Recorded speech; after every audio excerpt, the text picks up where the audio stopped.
Assalamualaikum. My name is Aqsa Aslam and I am lecturer at Johan College of Medicine in Pharmaceutics and Pharmacology. तो student आज हमें start करना है pharmacognosy का chapter number 4 जो कि है इवैल्यूएशन ऑफ क्रूड ड्रग्स पे। सबसे पहले हमें पता होनी चाहिए कि इवैल्यूएशन का क्या मतलब है। इवैल्यूएशन का मतलब है किसी चीज़ की जांच पड़ताल करना, ठीक है। इसमें हम क्रूड ड्रग्स की 3 चीज़ों को डिटर्मिन करेंगे। वो 3 चीज़ें कौन सी हैं? सबसे पहली चीज़ है हमारे पास आइडेंटिटी, मतलब हम क्रूड ड्रग को आइडेंटिफाई करेंगे। फॉर एग्जाम्पल हमारे पास कोई भी क्रूड ड्रग है, सिनामन है फॉर एग्जाम्पल, दालचीनी जिसे हम कहते हैं, सबसे पहले हम क्या करेंगे उसको आइडेंटिफाई करेंगे कि ये कौन सी क्रूड ड्रग है, ठीक है। तो सेकेंड स्टेप हमारा क्या है, हम उसकी क्वालिटी को चेक करेंगे कि आया कि वो इफेक्टिव भी है या नहीं, ठीक है। और थर्ड इसका स्टेप है प्योरिटी, कि वो कितनी खालिश है, आया कि इसमें कोई मिलावट तो नहीं है। अगर तो किसी चीज़ की मिलावट है तो इसका मतलब है वो प्योर नहीं है, वो अडल्ट्रेटेड है। और अगर किसी चीज़ की मतलब प्योर है, कोई मिलावट नहीं है, तो इसका मतलब है वो गुड है, ठीक है। फॉर एग्जाम्पल हमें कोई सर दर्द की मेडिसिन चाहिए, हम मार्केट में जाएंगे, सबसे पहले हम देखेंगे कि आया कि उसमें कोई ऐसी चीज़ है जो कि सर दर्द को ठीक करती है या नहीं। सबसे पहले हम क्या करेंगे, आइडेंटिफाई करेंगे उसको, ठीक है। सेकेंड स्टेप पे हम देखेंगे कि आया कि हमारे सर दर्द को ठीक भी कर रही है या नहीं, उसकी क्वालिटी भी है या नहीं, इफेक्टिवनेस भी है या नहीं, ठीक है। और थर्ड हम क्या देखेंगे कि वो प्योर भी है या नहीं। तो ये 3 चीज़ें इसमें कवर करेंगे इवैल्यूएशन में, ठीक है, आइडेंटिटी, क्वालिटी एंड प्योरिटी। और आगे हमने सेकंड चैप्टर में पहले ही हमने पढ़ा हुआ है क्रूड ड्रग्स के बारे में, हमने डिटेल लेक्चर हमने लिया था। क्रूड ड्रग्स क्या होती हैं? नेचुरली अकरिंग, कुदरती तौर पे पाई जाने वाली अनरिफाइंड सब्सटेंसेस हैं, ठीक है। जैसे नेचुरल हैं वैसे की वैसे, हमने इन पे कोई प्रोसेसिंग नहीं की, ठीक है। और क्रूड ड्रग्स को इवैल्यूएट करने के 4 तरीके हैं, ठीक है। पहला है organoleptic evaluation, organoleptic evaluation. Second है केमिकल इवैल्यूएशन,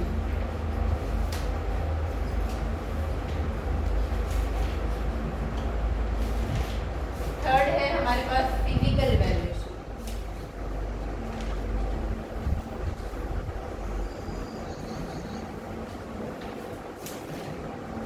और फोर्थ है हमारे पास बायोलॉजिकल इवैल्यूएशन।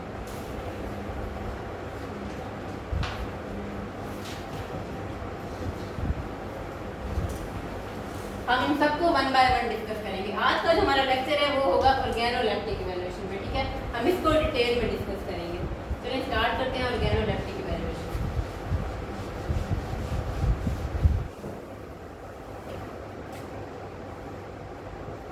ऑर्गेनोलेप्टिक इवैल्यूएशन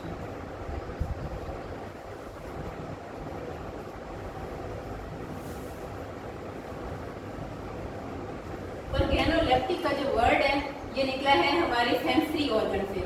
जैसा कि आप जानते हैं हमारे 5 सेंसरी ऑर्गन है। कौन कौन से हैं? आईज, नोज, थ्रोट, टंग आती है इसमें हमारी, और क्या है, एयर्स। आँख से हम देखते हैं साइट, तो ये हमारा एक सेंसरी ऑर्गन है, ठीक है। नाक से हम क्या करते हैं, सूंघते हैं, ये हमारा एक सेंसरी ऑर्गन है। और टंग से हम क्या करते हैं, टेस्ट करते हैं, ये हमारा एक सेंसरी ऑर्गन है। और एयर से हम क्या करते हैं, सुनते हैं, हेयरिंग, ये हमारा एक सेंसरी ऑर्गन है। और स्किन भी हमारा एक सेंसरी ऑर्गन है, स्किन से हम क्या करते हैं, टच करते हैं, ठीक है। तो इस टाइप की इवैल्यूएशन है evaluation using organ senses, evaluation by using organ senses और सेंसरी ऑर्गन।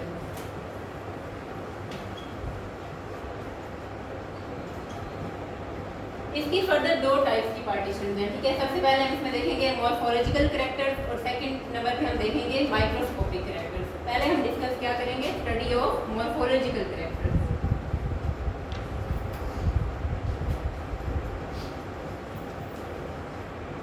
मॉर्फोलॉजिकल कैरेक्टर्स,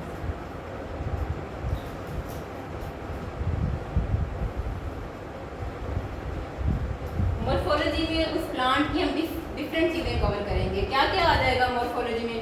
उसका कलर क्या है, उस क्रूड ड्रग का कलर क्या है, उसका साइज क्या है, उसकी शेप कैसी है, ये सारा हम अपने सेंसरी ऑर्गन को यूज करके कर रहे हैं ना, ठीक है। और उसका ऑर्डर कैसा है, ऑर्डर होती है बू, हो सकता है वो खुशगवार हो सकता है वो ना खुशगवार हो, प्लेजेंट ऑर्डर भी हो सकता है और अनप्लेजेंट ऑर्डर भी हो सकता है, ठीक है। और इसमें आ जाएंगे हमारे पास टेस्ट। टेस्ट हम कैसे करेंगे, टंग को यूज़ करके टेस्ट, हमें पता चले कि वो मीठी है, आया कि वो खट्टी है, या जैसा भी उसका टेस्ट है वो हम कैसे कर सकते हैं एग्जामिन, हम अपनी ज़बान को यूज़ करेंगे। और इसमें आ जाती है एक्सटर्नल मार्किंग। एक्सटर्नल मार्किंग में उसकी बैरूनी साफ होगी कि वो कैसी है। ठीक है?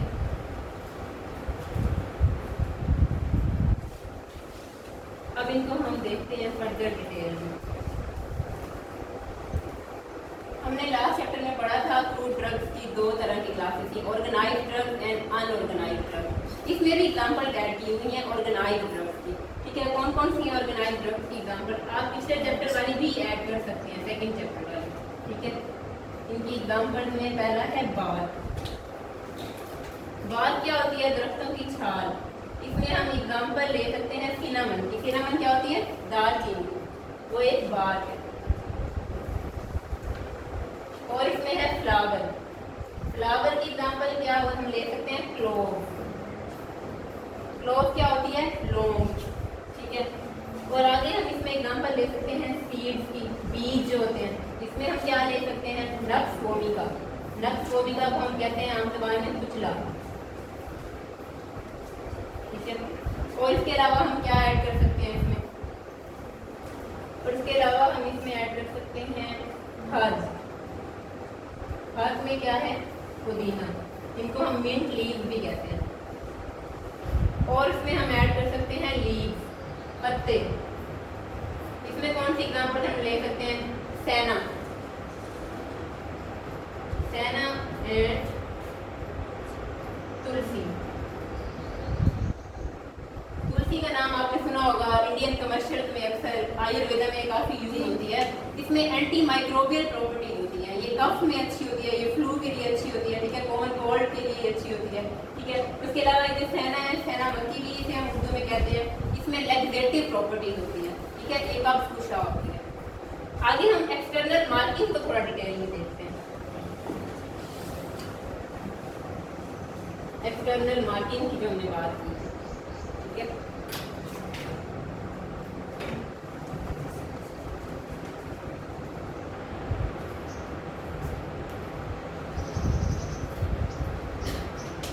इसमें चार चीजें हम देखेंगे। पहले जो चीज है वो है एन्यूलेशन। एन्यूलेशन ये हम देखते हैं किस टाइप का स्ट्रक्चर होता है। ये रिंग टाइप स्ट्रक्चर होता है, जैसे एक दूसरे के ऊपर पॉइंट नहीं रखे होते, उस टाइप का ये स्ट्रक्चर होता है। ठीक है, रिंग टाइप स्ट्रक्चर, टैग दोनों मैंने ये है एन्यूलेशन में, और ये आईपी कैप रूट में पाई जाती है। IP cap. अभी आपको इन क्रूड ड्रग की डिटेल में जाने की जरूरत नहीं है, क्योंकि जब हम लास्ट चैप्टर पढ़ेंगे तो हम इन सब क्रूड ड्रग की डिटेल में जाएंगे। ठीक है, आगे सेकंड जो चीज है वो है हमारे पास नोड्यूल्स। नोड्यूल्स होती है आउटवर्ड राउंडेड ग्रोथ। ठीक है, और ये लिग्यूमिनस रूट्स में पाई जाती है। इसकी कैसी शेप होती है? रूट्स के अराउंड सर्कुलर आउट ग्रोथ होती है। ठीक है, इसे हम क्या कहते हैं? नोड्यूल्स। और ये किसमें पाए जाते हैं? पी रूट, मटर की जो रूट है उसमें। ठीक है, उसके अलावा ये लिग्यूमिनस रूट्स में भी नोड्यूल्स पाए जाते हैं। जो दालों की फैमिली से बिलोंग करते हैं ना, उनकी रूट्स में भी इस तरह के स्ट्रक्चर होते हैं। ठीक है, लिग्यूम्स में भी ये पाए जाते हैं। ठीक है, और थर्ड जो है वो हमारे पास आता है इसमें प्रोजेक्शन। प्रोजेक्शन कोई भी आउटवर्ड जो ग्रोथ है ना प्लांट्स पे, वो किसी भी किस्म की हो सकती है। ठीक है, outward growth in the plant, उसके हम क्या कहते हैं? प्रोजेक्शन। ठीक है, तो ये क्या होगी हमारी? प्रोजेक्शन।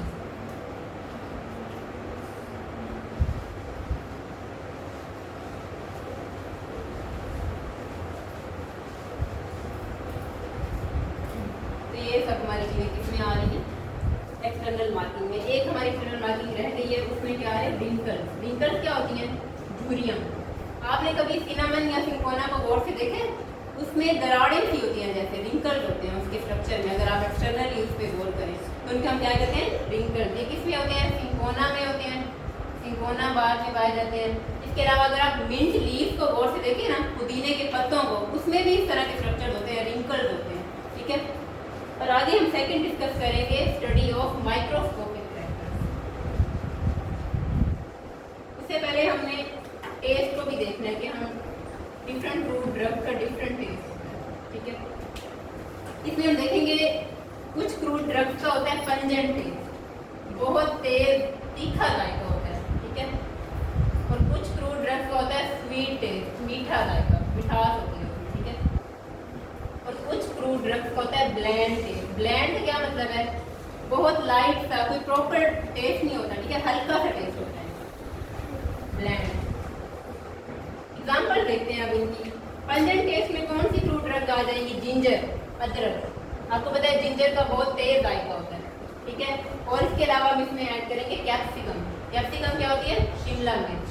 इन दोनों का पंजेंट टेस्ट होता है, तीखा टेस्ट होता है, ठीक है। और आगे स्वीट टेस्ट में कौन सी क्रूड ड्रग आ जाएंगी? ग्लिसराइजा। ग्लिसराइजा क्या होती है? मुलट्ठी, जिसे हम अक्सर गला खराब हो या गले से हम एक्सेस म्यूकस को क्लियर करना चाहते हैं, बलगम को, तो उसके लिए हम यूज़ करते हैं मुलट्ठी को। और इसमें आता है हनी, शहद, ये भी आपको पता है मीठा होता है, ठीक है। और ब्लैंड टेस्ट में आ जाते हैं हमारे पास फिक्स्ड ऑयल। अब फिक्स्ड ऑयल क्या होते हैं? जैसे हमारे पास कुकिंग ऑयल है, या हम जो सर पे तेल लगाते हैं, सरसों का तेल है, बेशक वो ऑलिव ऑयल है, मस्टर्ड ऑयल है, या वो कोई भी तेल है, कोकोनट ऑयल है, तो वो क्या होता है? Fixed oil. तो इनका क्या होता है? बहुत लाइट सा टेस्ट होता है, कोई प्रॉपर टेस्ट नहीं होता, ठीक है, बिल्कुल लाइट सा स्मूथ टेस्ट होता है। आगे हम पढ़ेंगे स्टडी ऑफ माइक्रोस्कोपिक कैरेक्टर। अब नाम से ही लग रहा है, देखिए स्टडी ऑफ माइक्रोस्कोपिक कैरेक्टर, हम इसे माइक्रोस्कोप को यूज करेंगे, ठीक है। Study of microscopic character.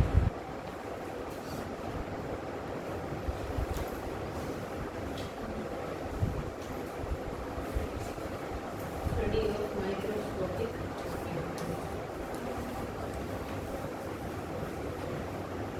इसमें हम एग्जांपल लेंगे स्टोमेटल नंबर।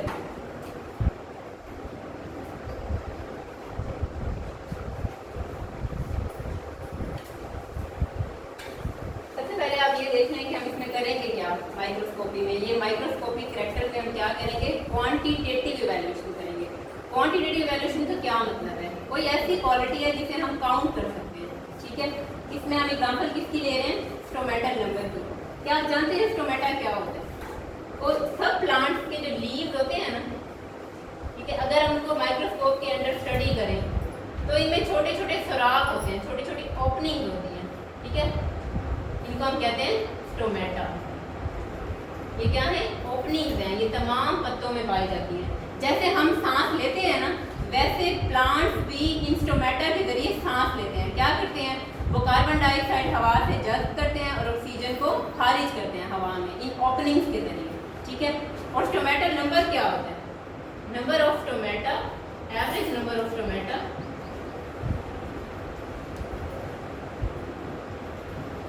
पर स्क्वायर मिलीमीटर ऑफ एपिडर्मिस, पर square millimetre of epidermis. Epidermis क्या होती है? आउटर मोस्ट जो लेयर है ना, ये जो सबसे बैरूनी तह है, इसे कहते हैं एपिडर्मिस, ठीक है। एज्यूम करें ये जो हमारा, समझ लें ये एक लीव है, मैं कहती हूँ ये जो इतना पार्ट है ना, ये है 1 मिलीमीटर स्क्वायर के बराबर। और अगर मैं कहती हूँ कि इस 1 मिलीमीटर स्क्वायर में फॉर एग्जांपल 7 स्टोमेटा मौजूद है, ठीक है, इसका मतलब है इसका स्टोमेटल नंबर क्या होगा? 7। इसका क्या मतलब है? आपने याद रखना है, एक तो ये कि 1 मिलीमीटर स्क्वायर में कितने स्टोमेटा मौजूद है, उसे क्या कहते हैं? Stomatal number. और ये याद रखना है कि ये एपिडर्मिस में होते हैं, ये आपको कंफ्यूज कर सकते हैं एमसीक्यू में, ठीक है। एपिडर्मिस की 1 मिलीमीटर स्क्वायर लेयर में कितने स्टोमेटा मौजूद है। तो ये था हमारा आज